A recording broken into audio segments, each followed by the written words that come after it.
ஒரு புத்தகத்தை படிப்பதற்கான நோக்கம் அதில் சொல்லப்பட்டிருக்கும் அறிவையோ கருத்தையோ பெற்றுக்கொள்வதற்காக அல்ல. உங்கள் வாழ்க்கையை மாற்றுவதற்குத்தான் புத்தகத்தை படிக்கிறீங்க.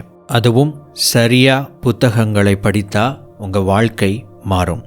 இன்ஃபர்மேஷன் அப்படிங்கிறது எக்கச்சக்கமாக எல்லா இடங்களிலும் கொட்டி கிடக்கிறது. பெரும்பாலானவர்கள் புத்தகங்களில் என்ன இருக்குது, நாலேஜ் தானே இருக்குது அப்படின்னு அதை சாதாரணமாக எடுத்துக்கொள்வதால் அந்த அறிவை அறிந்து கொள்வதற்காக இன்றைக்கி நிறையா ஷார்ட் புக் சம்மரி வீடியோஸ் பார்க்குறது, அதை குறித்த ரிவ்யூஸ் அல்லது அந்த புத்தகத்தில் சொல்லப்பட்டிருக்கிற டேக்அவேஸை படிக்கிறதுன்னு சொல்லிட்டு அதில் சொல்லப்பட்டிருக்கிற வெறும் உயிரற்ற நாலேஜை இன்றைக்கி நிறைய பேர் கன்சியூம் பண்ணிக்கிட்டு இருக்கிறாங்க. ஆனால் புத்தகங்களை பல்வேறு நோக்கங்களுக்காக படிக்கலாம். அதில் ஒன்று, நமக்கு என்ன வேணுமோ அல்லது நாம் யாராக மாற வேண்டுமோ அதற்கு தேவையான கருத்துக்களை நம்முடைய மனதில் புகுத்துவதற்காக இருக்கலாம். இந்த மாதிரி புத்தகங்களை படிக்கும் பொழுது அந்த புத்தகத்தில் சொல்லப்பட்டிருக்கிற அறிவை தாண்டி உங்கள் மைண்டை சரியாக ப்ரோக்ராம் பண்ணி அதன் மூலமாக உங்களுடைய சிந்தனைகளையும் எண்ணங்களையும் மேம்படுத்தி உங்கள் வாழ்க்கையை மாற்ற முடியும். அதை செய்வதற்கு ஒரு 3 ஸ்டெப் ப்ராசஸ் இருக்குது. அது என்ன, அதை எப்படி செய்வது, இதற்கு பிறகு நீங்கள் படிக்க போகும் புத்தகங்களை இந்த மெத்தடை பயன்படுத்தி உங்கள் வாழ்க்கையில் மாற்றத்தை எப்படி ஏற்படுத்துவது எனும் கருத்துக்களை இந்த பதிவின் மூலமாக அறிந்து கொள்ளப் போகிறீர்கள். வணக்கம் நண்பர்களே, welcome back to positive mind podcast. நான் உங்கள் வெற்றி கூட்டாளி. நல்ல புத்தகங்கள் உங்கள் வாழ்க்கையவே அப்படியே தலைகீழ புரட்டி போட்டுடும். நீங்கள் எதிர்பார்த்து கொண்டிருக்கிற மாபெரும் அந்த கனவு வாழ்க்கைக்குள்ள உங்களை இயல்பாகவே வழிநடத்தக்கூடிய சக்தி புத்தகங்களுக்கு இருக்குது. ஏன் அந்த சக்தி புத்தகங்களுக்கு இருக்குன்னு கேட்டிங்கன்னா, அதில் சொல்லப்பட்டிருக்கிற கருத்துக்கள், அதில் இருக்கக்கூடிய வார்த்தைகள், இந்த ரெண்டுமே மிக சக்தி வாய்ந்தவைகள். உங்களுக்கு ஒரு ரகசியம் சொல்ல போகிறேன். பெரும்பாலானவர்கள் எனக்கு நிறைய நெகட்டிவ் தாட் வருது, எப்படி அதை அவாய்ட் பண்ணுறது, ஓவர் கம் பண்ணுறதுன்னெல்லாம் கேள்விகள் கேட்பாங்க. இந்த நெகட்டிவ் தாட், எதிர்மறை எண்ணங்கள் என்று சொல்கிறோமே, இது என்ன அப்படின்னு பார்த்தீங்கன்னா வார்த்தைகள். நீங்கள் செய்யக்கூடிய ஒவ்வொரு சிந்தனையையும், உங்களுக்கு இயல்பாக வரக்கூடிய ஒவ்வொரு எண்ணங்களும் எப்படி வருது, எல்லாமே வார்த்தைகள் என்கிற ஃபார்மேட்டில் தான் வருது.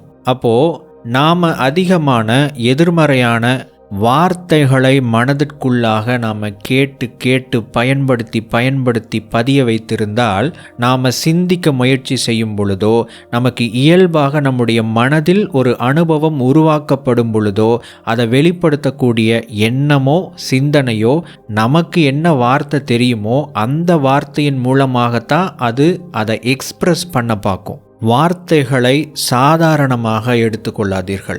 உங்கள் வாழ்க்கையை வடிவமைக்கிறதே இந்த வார்த்தைகள் தான். மேனிஃபெஸ்டேஷன் அப்படிங்கிறது உங்கள் மனதில் இருக்கக்கூடிய ஒன்றை இந்த புற உலகத்தில் தோன்றச் செய்வது, அதை உருவாக்குவது, அதை அடைவது என்று பொருள். ஒரு மனிதன் தன்னுடைய வாழ்நாளில் எதை மிக அதிகமாக மேனிஃபெஸ்ட் செய்கிறான் என்று தெரியுமா? வார்த்தைகளைத்தான். இந்த வார்த்தைகள் எதை குறிக்கிறது அப்படின்னு கேட்டிங்கன்னா, உங்கள் மனதின் தரம், குவாலிட்டி ஆஃப் யோர் மைண்ட் எப்படி இருக்கிறது என்பதை குறிக்கிறது. எண்ணம் போல் வாழ்க்கை அப்படின்னு ஒரு வாக்கியம் சொல்லுவாங்க, நீங்கள் கேள்விப்பட்டிருப்பீங்க. அப்படின்னா நாம் நினைக்கிற விஷயம் வாழ்க்கையில் நடக்கும், அவ்வளோதானே அப்படின்னு எடுத்துக்காதீங்க. இதற்கு ஆழமான ஒரு அர்த்தம் இருக்கிறது. உங்கள் மனதில் இயல்பாக வரக்கூடியது தான் எண்ணங்கள். ஒரு ஆற்றங்கரையில் உட்கார்ந்து கொண்டு ஓடுகிற தண்ணியை நீங்கள் வேடிக்கை பார்த்து கொண்டிருக்கிறீர்கள். நீங்கள் அந்த தண்ணியில் ஒரு விரலை நீங்கள் வச்சு அந்த தண்ணியை தொடும் பொழுது, அதை மீண்டும் எடுத்து விட்டு மீண்டும் இன்னொரு முறை நீங்கள் அந்த தண்ணியை தொடும் பொழுது, நீங்கள் தொட்ட தண்ணி ஒரே தண்ணியாக இருக்கும்? இல்லை, அந்த தண்ணி ஓடி இருக்கும். அப்போது தொடர்ச்சியாக இயல்பாக வரக்கூடியது, ஓடிக்கொண்டே இருப்பது எண்ணங்கள். அதில் ஏதாவது ஒரு குறிப்பிட்ட இடத்துல உங்களுடைய 2 கைகள்னால் அந்த தண்ணீரை அள்ளி எடுத்து அதை ஆராய்ச்சி பண்ணிங்கன்னா அதுக்கு பேர் சிந்தனை. இந்த 2மே வார்த்தைகள் தான். அதான் அதோட ஃபார்மேட். இப்போ இது எங்கிருந்து வருது? மனம் எனும் ஊற்றிலிருந்து வருகிறது. அப்போது மனம் எப்படி இருக்கிறது என்பதை டெஸ்ட் பண்ணணும்னா அதனுடைய எண்ணங்கள், சிந்தனைகள், இந்த 2 விஷயத்தில் இருக்கக்கூடிய வார்த்தைகள் என்ன அப்படிங்கிறத பார்த்தீங்கன்னா மைண்டோட குவாலிட்டி என்னங்கிறது நமக்கு தெரிஞ்சிடும். இந்த வார்த்தைகள் என்பது நான் முன்னாடி சொன்ன மாதிரி உங்களுக்குள் தோன்றும் அனுபவங்களை எக்ஸ்பிரஸ் பண்ணுறதுக்காக உங்கள் மனம் பயன்படுத்துகிறது அப்படிங்கிறத நம்ம பார்த்தோம். உதாரணத்துக்கு சொல்லணும்னா, நீங்கள் உங்களுடைய நண்பருடைய வீட்டுக்கு போயிருக்கிறீங்க. அவங்க உங்களுக்கு ஒரு ஸ்டீல் டம்ளரில் சூடாக காஃபி கொடுக்குறாங்க ஆர் டீ கொடுக்குறாங்க. அது ரொம்ப சூடாக இருக்குது, கொதிக்க இருக்குது. உங்களுக்கு தெரியாமல் நீங்கள் என்ன பண்ணிட்டீங்க, அவங்க கூட பேசிக்கிட்டே உங்களுடைய உள்ளங்கைகள் முழுவதும் பதியும் விதமாக அந்த டம்ளரை தொட்டுட்டீங்க. உடனே என்ன பண்ணுவீங்க? சூடு அப்படின்னு சொல்லிட்டு நீங்கள் ரியாக்ட் பண்ணுவீங்க. உங்களுக்கு ஏற்பட்ட அனுபவத்தை சூடு என்கிற ஒற்றை வார்த்தையில் அங்கு நீங்கள் வெளிப்படுத்துவீர்கள். ஆனால் இந்த இடத்துல ஒரு மிகப்பெரிய விஷயம் ஒன்று நடக்குதுங்க. என்னன்னா, அந்த சூடான டம்ளரை தொட்ட அந்த ஒரு நொடி எல்லாத்தையும் நீங்கள் மறந்து, உங்களையும் நீங்கள் மறந்து, நீங்கள் எங்கே இருக்கீங்க, என்ன பண்ணுறீங்க அப்படிங்கிற எந்த விதமான சிந்தனைகளும் ஓடாமல், எந்த விதமான எண்ணங்களும் ஓடாமல், அந்த ஒரு நொடி எல்லாத்தையும் மறக்கிறீங்க. அந்த நேரத்தில் உங்கள் மனதில் ஏதாவது ஓடி இருக்குமா? கண்டிப்பாக ஓடி இருக்காது. இந்த சூடு என்கிற அனுபவத்தை தவிர வேறு எதுவுமே ஓடி இருக்காது. அப்போ இவ்வளோ பெரிய இந்த அனுபவத்தை சூடு அப்படிங்கிற அந்த வார்த்தையில் நீங்கள் உங்கள் மனம் வெளிப்படுத்துகிறது. அப்போ வார்த்தைகள் என்பது, மொழி என்பது மனம் தன்னுடைய அனுபவங்களை வெளிப்படுத்த பயன்படுத்தக்கூடிய ஒரு டூல், ஒரு கருவி. இப்போ உங்களுக்கு என்னென்ன வார்த்தைகள் தெரியுமோ அந்த வார்த்தைகளை பயன்படுத்தி தானே உங்கள் மனம் அதை வெளிப்படுத்தும். உங்களுக்கு தெரியாத ஒரு மொழியை எப்படி உங்களால் பேச முடியாதோ அதே போல் உங்களுக்கு தெரியாத வார்த்தைகளை உங்களால் பயன்படுத்தவும் முடியாதல்லவா? நாம் இயல்பாகவே டீஃபால்ட்டாக நம்மை சுற்றி இருக்கிற மனிதர்களால் இயல்பாக பலதரப்பட்ட நெகட்டிவான வார்த்தைகள், நெகட்டிவான எக்ஸ்ப்ரெஷன், நெகட்டிவான எக்ஸ்ப்ரெசிவ் வேர்ட்ஸ், இது எல்லாத்தையும் மனதில் உள்வாங்கி வச்சுக்கிறோம் நம்ம. அப்போது நமக்குள்ள ஒரு நல்ல அனுபவம் ஏற்பட்டாலும் கூட நாம் என்ன செய்கிறோம்? நமக்கு தெரிந்த வார்த்தைகள் மூலமாக தானே வெளிப்படுத்த முடியும். அப்போது எதிர்மறையான வார்த்தைகள் நமக்குள்ள அதிகமாக பதிவாக இருக்கும் பொழுது நம்மளால் என்ன பண்ண முடியும்? எப்படி தான் அதை வெளிப்படுத்த முடியும்? நெகட்டிவாக தான் வெளிப்படுத்த முடியும். எதிர்மறையாக எண்ணங்கள் நிறைய வருது, நெகட்டிவாக நான் ஓவர் திங்கிங் பண்ணுறேன் அப்படின்னு சொல்கிற எல்லோரிடத்திலும் நான் ஒரு கேள்வியை முன்வைக்க விரும்புகிறேன். நெகட்டிவாக மைண்ட் ஏற்கனவே உருவாக்கப்பட்டிருக்கிறது. அது எதனால் உருவாக்கப்பட்டதோ, எந்த மாதிரியான வார்த்தைகள், எந்த மாதிரியான எக்ஸ்ப்ரெஷன்ஸ் அதுக்குள்ளே பதிவாக இருக்கிறதோ அதை தான் அது பயன்படுத்தும். நீங்கள் இந்த பாசிட்டிவ் திங்கிங், நெகட்டிவ் திங்கிங், பாசிட்டிவாக திங்க் பண்ணுனா வாழ்க்கையில் மாறும், நல்லது நடக்கும் அப்படின்னு நீங்கள் கேள்விப்பட்டதுனால நீங்கள் பாசிட்டிவான எண்ணங்கள் வரணும் அப்படின்னு நீங்கள் விருப்பப்படுறீங்க. ஆனால் அதுக்கு முன்னாடி உங்கள் மனதை நீங்கள் நேர்மறையாக கட்டமைக்கிறீர்களா அப்படிங்கிற அந்த கேள்வியை நான் இங்கே கேட்குறேன். பாசிட்டிவாக மைண்டை உருவாக்குனாதாங்க பாசிட்டிவான வார்த்தைகள் நமக்குள்ளே உருவாகும். நமக்குள்ளே ஏற்படக்கூடிய அனுபவங்கள் அது பாசிட்டிவாக எக்ஸ்ப்ரெஸ் பண்ணும். உங்களுக்குள்ள அதிகமான பாசிட்டிவான எக்ஸ்ப்ரெசிவ் வார்த்தைகள் பதிவாக இருக்கும் பட்சத்தில் உங்களுக்கு வேறு ஏதாவது எதிர்மறையான விளைவுகள் நடந்தாலும் கூட நீங்கள் அதை எப்படி தான் எக்ஸ்ப்ரெஸ் பண்ண முடியும்? பாசிட்டிவாக தான் எக்ஸ்ப்ரெஸ் பண்ண முடியும். நெகட்டிவிட்டி அப்படிங்கிறது அங்கே குறைவாக இருக்கும். ஆனால் அந்த அனுபவத்தை நீங்கள் வெளிப்படுத்தும் பொழுது பாசிட்டிவாக, நேர்மறையான விஷயம் அதிகமாக இருக்கும். அங்கே எண்ணம் என்பது உங்கள் மனதிலிருந்து இயல்பாக வரக்கூடியது. அதற்குள் எது பதிவாக இருக்கிறதோ அந்த விஷயம் வெளியே வருது. அது உங்கள் மனதின் தரத்தை நிர்ணயிக்கிறது. மனம் எந்த அளவுக்கு தரம் மிக்கதாக இருக்கிறதோ உங்கள் வாழ்க்கையும் அந்த அளவுக்கு தரம் மிக்கதாக, குவாலிட்டியாக இருக்கும்.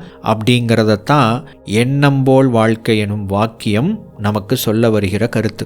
நீங்கள் எதுவுமே வலுக்கட்டாயமாக செய்ய வேண்டாம். நீங்கள் எதுவுமே கான்ஷியஸாக செய்ய வேண்டாம். அன்கான்ஷியஸாகவே உங்கள் மைண்ட் உங்கள் வாழ்க்கையை பாசிட்டிவாக உருவாக்குற மாதிரி செயல்படணும்னா மனதை நேர்மறையாக கட்டமைக்க வேண்டும். இப்போது இதை செய்யணும்னா என்ன பண்ணணும்? இது எப்படி முதல்ல இந்த கட்டமைப்பு உருவாகுது அப்படின்னு கேட்டிங்கன்னா, 2 விதத்தில் தான் நமக்குள்ள இந்த விஷயம் உள்ளே போகுது. ஒன்று கேட்கறதுனால, இன்னொன்று படிக்கிறதுனால. இன்னைக்கு நாம் பெரும்பாலும் படிக்கிற விஷயத்த நாம் மறந்துட்டோம், செய்கிறது கிடையாது. அது குறைந்து விட்டது. நீங்கள் உங்கள் வாழ்க்கையை சீரியஸாகவே மாற்றணுன்னா வாசிப்பு, படிக்கிற அந்த பழக்கத்தை உருவாக்க வேண்டும். கேட்டல் என்பதும் முக்கியம், படித்தல் என்பதும் முக்கியம். வார்த்தைகள், கருத்துக்கள், இதோட இன்புட் இங்கே தான் நமக்குள்ளே உருவாகுது. இந்த 2 விஷயத்தை நீங்கள் கண்ட்ரோல் பண்ணிட்டா உங்கள் வாழ்க்கையை மாற்றிவிட முடியும். அதில் நீங்கள் படிக்கிற விஷயத்துக்கு மிக மிக சக்தி அதிகம். நீங்கள் படிக்கும் பொழுது நீங்கள் கேட்குறத விட என்கேஜ்மெண்ட் அதிகமாக இருந்தால் மட்டும்தான் அந்த கருத்தை உங்களால் உள்வாங்கிக் கொள்ளவே முடியும். உதாரணத்துக்கு நீங்கள் இந்த ஆடியோவை கேட்டுக்கொண்டிருக்கிறீர்கள். நீங்கள் கேட்டுக்கொண்டிருக்கும் பொழுது நீங்கள் பாட்டுக்கு ஏதாவது ஒரு வேலையை பார்த்துக்கிட்டு இருக்கலாம். உங்களுடைய கவனத்தை நீங்கள் திசை திருப்பலாம். ஆனால் இந்த ஆடியோ ஓடிக்கிட்டே தான் இருக்கும். அப்போது நீங்கள் ஆக்டிவாக லிசன் பண்ணும் பொழுது தான் இந்த கருத்து உள்ளுக்குள்ளே போகும். பேசிவாக லிசன் பண்ணும் பொழுது கருத்து ஓடிக்கிட்டே தான் இருக்கும். ஆனால் நீங்கள் படிக்கும் பொழுது அப்படி கிடையாது. ஒரு புத்தகத்தை வாசிக்கிறீர்கள் என்றால் நீங்கள் உங்கள் கவனத்தை வேற எங்கேயாவது பாருங்கள். உங்களை சுற்றி இருக்கிற விஷயத்துக்கு கொண்டுட்டு போங்க. அங்கே என்ன இருக்குங்கிறத பார்த்தா தானே அது அந்த கருத்து நமக்குள்ளே நம்ம படிப்போம், அந்த வார்த்தை நமக்குள்ளே ஒலிக்கப்படும். இல்லைனா அது அந்த என்கேஜ்மெண்ட் இல்லைனா அந்த கருத்து நமக்குள்ளே போகாது. அதை விட நீங்கள் படிக்கும் பொழுது உங்களுடைய மூளையின் செயல்பாடுகள் மிக மிக அதிகமாக இருக்கும். உங்கள் வாழ்க்கையை வடிவமைக்கிறதுல வாசிப்பு, படிக்கிற அந்த விஷயத்துக்கு மிகப்பெரிய பங்கு இருக்கிறது. அதனால தான் புத்தகங்கள் உங்கள் வாழ்க்கையை மாற்றும் என்று இப்பகுதியினுடைய தொடக்கத்தில் நான் உங்களோடு சொன்னேன். இப்போது அதை செய்யறதுக்கு புத்தகங்களை எப்படி படிக்கணும் அப்படிங்கிற அந்த 3 விஷயங்களை பார்க்கலாம். முதலாவது, புத்தகத்தை சொந்தமாக்குங்கள். புத்தகத்தை எப்படி சொந்தமாக்குறது? காசு கொடுத்து வாங்கிட்டா சொந்தமாயிரும்னு நினச்சிக்காதீங்க. அப்படி கிடையாது. ஒரு புத்தகம் அப்படிங்கிறது ஜென்ரலாக ஒரு குறிப்பிட்ட ரீடர்ஸை மையமாக வைத்து எழுதப்படுகிறது. அதில் ஒரு குறிப்பிட்ட நபருக்கு ஒரு டைரக்டான கருத்தை தெரிவிக்குமா? இது லெட்டர் கிடையாது. அப்போ இதில் சொல்லப்பட்டிருக்கிற எல்லா கருத்துக்களும் உங்களுக்கானதா? உங்களுக்கு சொல்லப்பட்ட கருத்தும் ஒரு புத்தகத்தில் இருக்கலாம். உங்களுக்கு சொல்லப்படாத வேறு ஒருத்தருக்கு சொல்லப்பட்ட கருத்துக்களும் இருக்கலாம். அப்போ ஒரு புத்தகம் என்பது ஜென்ரலாக பல கருத்துக்கள் நிறைந்த ஒரு வார்த்தை தொகுப்பு அப்படின்னு எடுத்துக்கோங்க. இதில் புத்தகத்தை சொந்தமாக்க வேண்டும் அப்படின்னா உங்களுக்கு சொல்லப்படுகிற வார்த்தைகளை மட்டும் நீங்கள் அந்த புத்தகத்திலிருந்து பிரித்து எடுக்கணும். இந்த வேலையை செய்யும் பொழுது மட்டும்தான் அந்த புத்தகத்தை நீங்கள் சொந்தமாக்குகிறீர்கள் என்று அர்த்தம். இதை எப்படி செய்யறதுன்னு கேட்டிங்கன்னா ரொம்ப எளிது. நீங்கள் ஒரு புத்தகத்தை படிக்கும் பொழுது என்ன செய்யணும், என்ன செய்யக்கூடாதுன்னா, முதல் விஷயம், நிறைய பேர் என்ன செய்வாங்க அப்படின்னா, புத்தகத்தில் இது முக்கியம், அது முக்கியம், இது நல்லா இருக்குது, அது நல்லா இருக்குன்னு படிக்கிற ஒவ்வொரு வார்த்தைகளையும் ஒவ்வொரு சில பேராகிராஃப் எல்லாத்தையும் மார்க் பண்ணிக்கிட்டே வருவாங்க.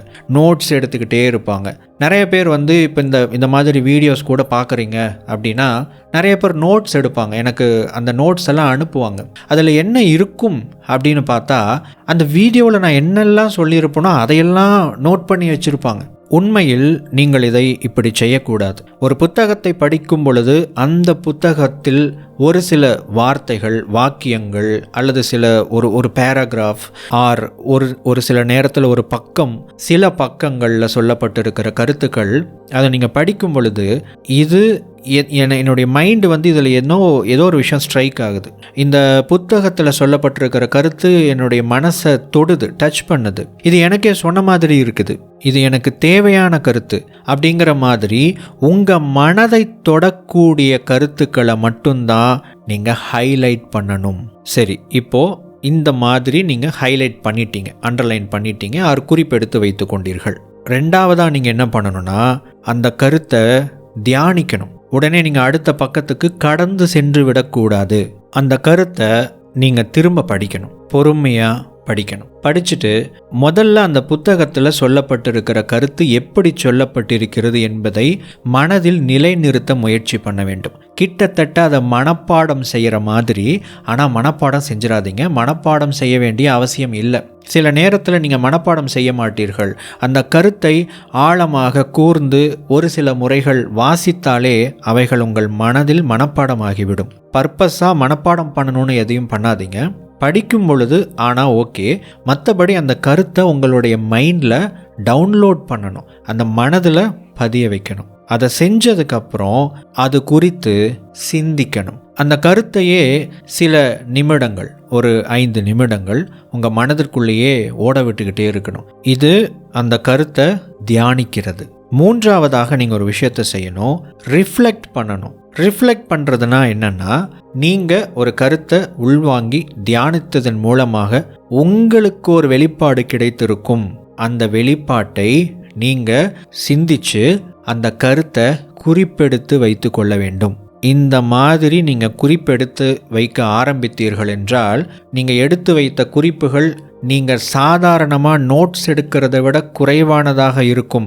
ஆனால் அந்த கருத்துக்கள் அனைத்தும் உங்களுக்கானதாக இருக்கும். இதுதான் புத்தகத்தை முழுமையாக ஓன் பண்ணுறது, அந்த புத்தகத்தை முழுமையாக சொந்தமாக்குவது அப்படிங்கிறதுக்கான விளக்கம்னு எடுத்துக்கலாம். அதை இப்போது இந்த கருத்தை தியானிக்கிறதுக்கும் ரிஃப்ளெக்ட் பண்ணுறதுக்கும் நான் ஒரு 5 எளிமையான கேள்விகளை நான் உங்களுக்கு கொடுக்க போகிறேன். நீங்கள் எந்த புத்தகத்தை படித்தாலும் சரி, குறிப்பிட்ட கருத்து, குறிப்பிட்ட பக்கம், குறிப்பிட்ட வாக்கியம், கோட்ஸ் ஒரு புத்தகத்தில் வரும் பொழுது இது உங்களுக்காக சொல்லப்பட்டது அல்லது உங்கள் மனசுக்கு ஏதோ அதன் மேலே ஒரு ஈர்ப்பு ஏற்படுகிறது என்றாலே அங்கே நின்று அதை மார்க் பண்ணி மெடிடேட் பண்ணணும், ரிஃப்ளெக்ட் பண்ணணும். இந்த 2 விஷயத்தை பண்ணுறதுக்கு, எளிமையாக்குறதுக்கு கேள்விகளை நான் உங்களுக்கு கொடுக்குறேன். இதை பயன்படுத்துங்க. இந்த கருத்துக்களை சிந்திக்கும் பொழுது இந்த ஒவ்வொரு கேள்விகளையும் கேட்டு உங்கள் மனதிற்குள்ளாக அந்த பதில்களை இயல்பாக ஓட விடுங்க. பதில் சொல்லியே ஆக வேண்டும் என்று பதில் எழுத முயற்சி செய்யாதீர்கள். உங்கள் மனதிற்குள்ளே கேட்கும் பொழுது நீங்கள் கேட்ட கேள்வி மனதில் எதிரொலித்து பதிலாக திரும்பும். அந்த பதிலை நீங்கள் ஒரு நோட்டில் குறிப்பெடுத்து வைத்து கொள்ள வேண்டும். அந்த கேள்விகள் என்னென்ன அப்படின்ட்டு நான் ஒவ்வொன்றா சொல்கிறேன். அந்த கேள்விகளை இந்த வீடியோவினுடைய டிஸ்கிரிப்ஷன்லேயும் நான் ஆட் பண்ணிடுறேன். நீங்கள் தேவைப்பட்டால் குறிப்பெடுத்து வைத்துக் கொள்ளுங்கள், ஸ்க்ரீன்ஷாட் எடுத்து வைத்துக் கொள்ளுங்கள். இதை பயன்படுத்திக்கோங்க. கேள்வி 1. நான் படித்த இந்த வரிகளில் உள்ள எந்த உண்மையை எனது வாழ்வில் தவிர்த்து கொண்டிருக்கிறேன்? அதை நான் எப்பொழுது எதிர்கொள்ள வேண்டும்? இந்த கேள்விக்கான விளக்கம். நீங்கள் சில விஷயங்களை, சில வரிகளை புத்தகத்தில் படிக்கும் பொழுது அதில் ஏதோ ஒரு உண்மை ஒளிந்திருக்கும். அது சில நேரத்தில் நேரடியாகவும் பல நேரத்தில் மறைமுகமாகவும் உங்களுடைய மனதை ஒரு சிறிய தாக்கத்துக்கு உள்ளாக்கும். அதனால தான் ஏதாவது ஒரு கோட்டையோ சில புத்தகத்தினுடைய பக்கங்களையோ படிக்கும் பொழுது மனதிற்குள்ளே ஏதோ ஒரு மாதிரி பண்ணுற மாதிரி நமக்கு தோணும். சில நேரத்தில் இது எனக்காக சொன்ன மாதிரி இருக்குது, எனக்கு இது ரிலேட் பண்ணிக்கிற மாதிரி இருக்குன்னு டைரெக்டாக புரியும். ஆனால் சில கருத்துக்கள் டைரெக்டாக மீன் பண்ணாது. ஆனால் இதை நான் திரும்ப படிக்கணும், இதில் என்னமோ இருக்குன்னு உங்களுக்கு தோணும். டைரக்டாக சொல்லக்கூடிய கருத்துக்களை விட இந்த மாதிரி ஒரு இம்பேக்டை உங்கள் மனசுக்குள்ளே உருவாக்குது பார்த்தீங்களா? இந்த கருத்துக்களைத்தான் நீங்கள் அதிகமாக கவனிக்க வேண்டும். உங்கள் வாழ்க்கையை மாற்ற போகிற கருத்துக்கள் இவைகள்தான். அந்த ஒளிந்திருக்கிற உண்மைகளை வெளிக்கொண்டு வருவதற்கான கேள்வி தான் இது. நமக்குள்ளே ஏதோ ஒரு இம்பேக்ட் ஏற்படுத்துச்சு பார்த்தீங்களா? அதை கவனித்து இது ஏன் நடந்துச்சு அப்படின்னு அப்சர்வ் பண்ணிங்கன்னா அந்த உண்மை வெளிவரும். இப்போ நீங்கள் படித்த இந்த வரிகளில் ஏதோ ஒரு உண்மை இருக்குது. அந்த உண்மையை ஒரு குறிப்பிட்ட செயலாகவோ பழக்கமாகவோ வாட்டவர் ஏதோ ஒரு விஷயத்தை நீங்கள் தவிர்த்து கொண்டிருக்கிறீர்கள், செய்யாமல் இருக்கிறீங்க.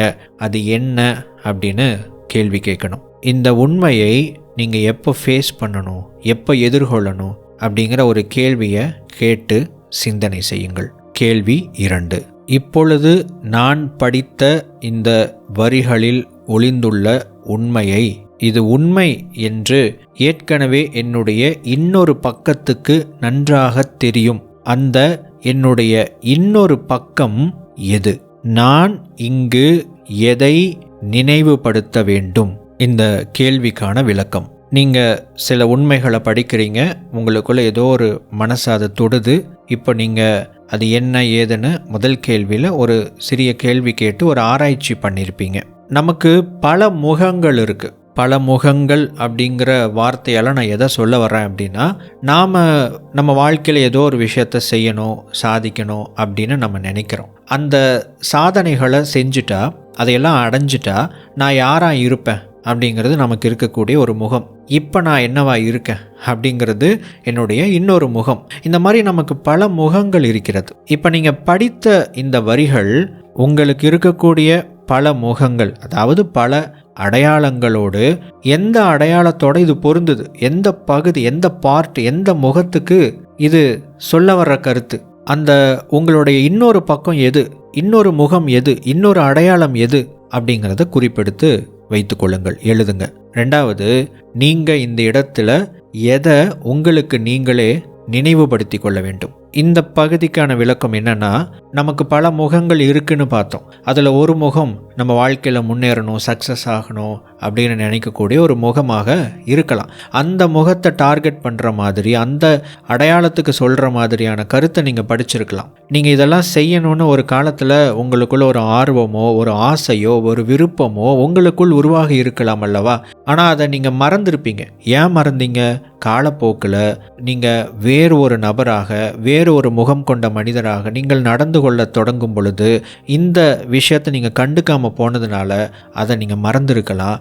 இப்போது எந்த விஷயத்தை திரும்ப உங்களுக்கு நீங்களே நினைவுபடுத்திக்கணும். அது ஒன்று மறந்து போன உங்களுடைய இலக்குகளாக இருக்கலாம், ஒரு காலத்தில் நீங்கள் எப்படி இருந்தீங்க என்கிற ஒரு நிலையாக இருக்கலாம், வாட்டெவர் என்னவா வேணாலும் இருக்கலாம். இந்த புரிதலோட இந்த கேள்வியை உங்களுக்குள்ளே நீங்கள் கேட்டுக்கும் பொழுது, இந்த கருத்து, இந்த கேள்வி, இந்த ரெண்டு விஷயம் ஒன்றா இணையும் பொழுது உங்களுக்கு நீங்களே ஞாபகப்படுத்திக்க வேண்டிய கருத்து ஏதாவது ஒரு விஷயம் வருதா அப்படின்னு பாருங்கள். அதை குறிப்பெடுத்து வைத்து கொள்ளுங்கள். கேள்வி 3. இப்பொழுது நான் தியானித்து கொண்டிருக்கும் இந்த கருத்துக்கள் நான் யாராக மாற வேண்டும் எனும் அழைப்பை விடுக்கிறது. இந்த அழைப்பை நான் ஏற்றுக்கொள்வதற்கு எதை விட வேண்டும்? இந்த கேள்விக்கான விளக்கம். நம்ம படிக்கக்கூடிய ஒவ்வொரு கருத்துக்களுமே நம்ம ஏதாவது ஒரு நபராக மாற்றுவதற்கான ஒரு காலிங், ஒரு அழைப்பாகத்தான் இருக்கும். அப்படி நீங்கள் இப்போ படித்த இந்த கருத்து இருக்கு இல்லைங்களா, இது எந்த நபராக நீங்கள் மாற வேண்டும் என்று உங்களுக்கு அழைப்பு விடுக்கிறது, காலிங் கொடுக்குது அப்படின்னு சிந்தனை செய்யுங்க. இந்த காலிங்கை, இந்த அழைப்பை நீங்கள் ஏற்றுக்கொள்வதற்கு உங்கள் வாழ்க்கையில் எதை நீங்கள் விடணும், எதை விட வேண்டும் என்று சொல்லும் பொழுது என்ன விஷயங்களை நீங்கள் பற்றி பிடித்து கொண்டிருக்கிறீர்கள்? அது சில குணாதிசயங்களாக இருக்கலாம், சில எண்ணங்களாக, நம்பிக்கைகளாக, செயல்களாக, பழக்கங்களாக இருக்கலாம். எதை விட வேண்டும்? இந்த பார்வை கோணத்தில் இந்த கேள்விக்கு பதில் சொல்ல எழுத முயற்சி செய்யுங்கள். கேள்வி 4. நீங்கள் இப்பொழுது படித்த இந்த வார்த்தைகளை கொண்டு இப்பிரபஞ்சம் உங்களுடைய தற்போதைய வாழ்க்கை பயணத்தில் எதை கற்றுக் கொடுக்க அல்லது சொல்லிக் கொடுக்க நினைக்கிறது? இந்த கேள்விக்கான விளக்கம். நாம் படிக்கக்கூடிய கருத்துக்கள் நமக்குள்ள ஒரு தாக்கத்தை ஏற்படுத்துதுன்னா அதற்கான காரணம் என்னவா இருக்குன்னு போன கேள்விகள் அதனுடைய விளக்கத்தின் மூலமாக நீங்கள் தெரிஞ்சிருப்பீங்க. ஆனால் இதெல்லாம் ஏன் நடக்குது? ஏன் சில கருத்துக்கள் மூலமாக நாம் இந்த மாதிரி தொடப்படுகிறோம் என்று கேட்டிங்கன்னா, இந்த பிரபஞ்சம் உங்கள் வாழ்க்கையை வழி நடத்துறதுக்காக சில உண்மைகளை, சில வழிகளை, சில விஷயங்களை இந்த மாதிரியான கருத்துக்கள் மூலமாக உங்களுக்கு உணர்த்தும். அப்படி இப்போ நீங்கள் படித்த இந்த கருத்தின் மூலமாக யூனிவர்ஸ், இந்த பிரபஞ்சம் உங்களுக்கு எந்த ஒரு விஷயத்தை சொல்லி கொடுக்கணும்னு நினைக்குது, எதை நீங்கள் கற்றுக்கணும்னு நினைக்குது, எதை உங்களுக்கு சொல்ல முயற்சி பண்ணுது அப்படிங்கிற இந்த பார்வை கோணத்திலிருந்து இந்த கருத்தை சிந்திச்சு வரக்கூடிய பதிலாக எழுதுங்க. கேள்வி 5.